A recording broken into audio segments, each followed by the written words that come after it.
আজকে সকাল সকাল চানটা সেরে নিয়েছি, তার কারণ হলো আজকে সোমবার, শিব ঠাকুরের পুজো করবো।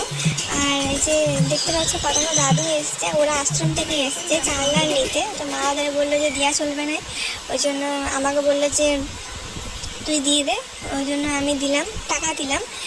চাল ডাল দিতে গেলে আবার দেরি হতো, ওই জন্য আমি দোকান যাবো, কারণ ধূপ বাড়ন্ত হয়ে গেছিলো। তো ওই জন্য টাকা দিয়ে দিলাম। আর এই যে দেখো, এটা আমাদের তুলসী থান।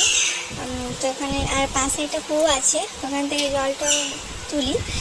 তো জলটা তুলে রাখলাম, ধূপ এনে পর, ধূপ লাড্ডু এনে পর তারপরে ফুল টুল তুলে একদম পুরো ওপরে যাবো ঠাকুর ঘরে।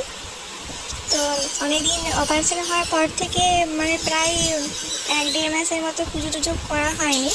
তাই ভাবছি যে মাদের তো পুজো করা চলবেই নি, তাই ভাবলাম যে আমি পুজোটা করে দিই। আর এমনি তো সোমবার সোমবার চিন্তা করে পুজো করতে আমার খুব ভালো লাগে। তো এই অপারেশনের পর থেকে তো পুজো টুজো কোনো কিছু করা হয়নি, তাহলে আমি করে দিই।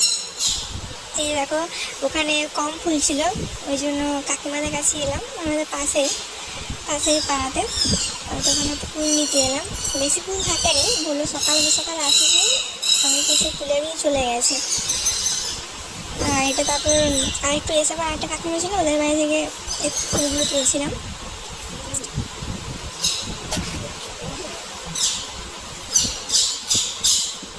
এই যে দেখো, সোজা চলে এসেছি ওপরে ঠাকুর ঘরে।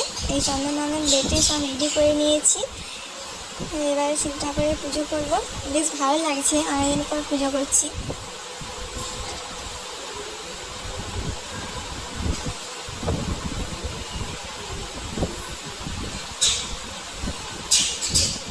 চলো, আমার পুজো কমপ্লিট, এখন নিচে যাব।